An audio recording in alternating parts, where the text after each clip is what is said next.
ఇస్లాంలో చాలా పెద్ద ప్రశ్నగా మిగిలిపోయే విషయం ఏమిటంటే, ఈ స్వయం ప్రఖ్యాపిత ప్రవక్తకు ఇంతమంది భార్యలు, లెక్కలేనన్ని బానిస స్త్రీలతో సంపర్కం చేసి జీవితం కొనసాగించినటువంటి ఈ వ్యక్తికి సొంతంగా సంతానం ఎందుకు కలగలేదు అన్నది చాలా పెద్ద ప్రశ్నగా మిగిలిపోతుంది.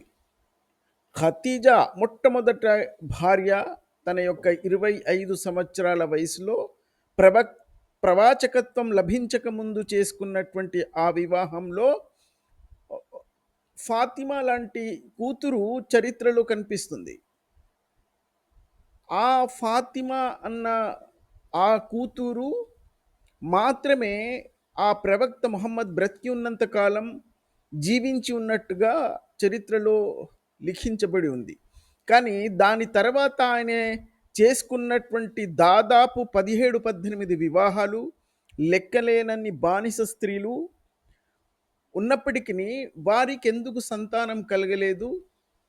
ఈ కలిగిన ఫాతిమా యొక్క సంతానం గూడా చరిత్రలో ఎందుకు వాళ్ళ పారంపర్యం కొనసాగలేదు అన్నది చాలా పెద్ద ప్రశ్నగా మిగిలిపోతుందిది. దీన్ని మనం ఒకసారి తార్కికంగా ఆలోచిస్తే, ఎందుకు ఆ ఫాతిమా యొక్క సంతానం సైతం కేవలం ఒక 50 సంవత్సరాల లోపు చరిత్రలోనే వాళ్ళ చరిత్ర సమాప్తమైపోయి, ఆ పారంపర్యం మొత్తం ఆహ్, అదే ఇస్లామిక విశ్వాసుల ద్వారానే హత్య చేయబడ్డారు. కర్బలా అన్న ఆ యుద్ధంలో ఫాతిమా దానికంటే ముందే చనిపోయింది. మిగిలిన సంతానం హసన్, హుసేన్ లాంటి వాళ్ళు కర్బలా యుద్ధంలో చనిపోయారన్న చరిత్ర సమాప్తమవుతుంది. ఆ పారంపర్యం మొత్తం అక్కడ ఆహ్, ఆహ్, హ్మ్, సమాప్తమైపోయింది. ఎందుకు? ముహమ్మద్ యొక్క పారంపర్యం ఎందుకు అలా హఠాత్తుగా సమాప్తమైపోయింది? ఆయనకింతమంది బానిస స్త్రీలు, భార్యలున్నప్పటికిని సంతానం ఎందుకు కలగలేదు? మారియా ఖిప్తియాతో ఒక ఇబ్రహీం అనే సంతానం కలిగిందని, అది తర్వాత వెంటనే చనిపోయాడని కూడా చరిత్ర ఉంది. దాన్ని పక్కన పెడదాం. దీన్ని మనం విశ్లేషించి చాలా తార్కికంగా ఆలోచించితే నాకు దొరికిన సమాధానం ఏమిటంటే, మొహమ్మద్ అనే వ్యక్తి అసలు ఇలాంటి ఒక వ్యక్తి చరిత్రలో పుట్టాడా? మక్కా నగరంలో పుట్టాడా? అంటే సందేహాస్పదమైనటువంటి ఎన్నో సాక్ష్యాలు కనిపిస్తూ ఉంటాయి. ఈ అబ్బాసీలు సృష్టించినటువంటి కథాపాత్రమా? ఎందుకంటే మొహమ్మద్ యొక్క చరిత్ర గానీ, ఈ కాబా, మక్కా యొక్క చరిత్ర గానీ, ఇస్లాం ఆ 7వ శతాబ్దంలో ఎక్కడ గూడా మొత్తం ఏ చరిత్రకారుడు గూడా ఇస్లాం గురించి గానీ, కాబా గురించి గానీ, ఇస్లాం మతం గురించి గానీ, మొహమ్మద్ గురించి గానీ, ఎక్కడ గూడా ఏ చరిత్రకారుడు ఇస్లాంకు అవతల నుంచి ఎవ్వరూ రాయలేదు. కేవలం ఇస్లాం యొక్క చరిత్ర గూడా మీకు రాయబడింది దాదాపు మొహమ్మద్ చనిపోయిన 100 సంవత్సరాల పైననే. ఈ అబ్బాసీలు అన్న ఖలీఫాలు వచ్చినప్పుడు వాళ్ళు తమ యొక్క రాజకీయ లబ్ధి కోసం వాళ్ళు ఈ కథాపాత్రాన్ని సృష్టించారా?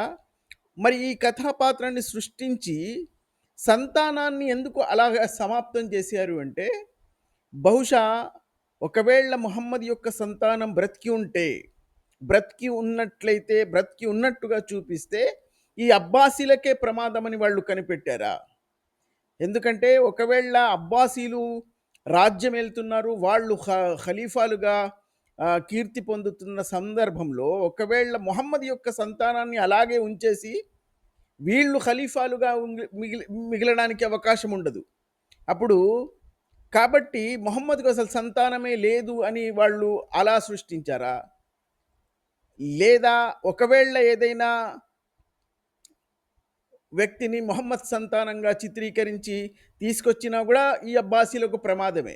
ఎందుకంటే అబ్బాసీలు ఒకవేళ ఎవరినైనా ఫేక్‌గా ఒక వ్యక్తిని ఈ మొహమ్మద్ యొక్క సంతానమని కొనసాగింపుగా తీసుకొచ్చి చూపించినట్లయితే అతన్ని ఖలీఫా చేయవలసొస్తుంది.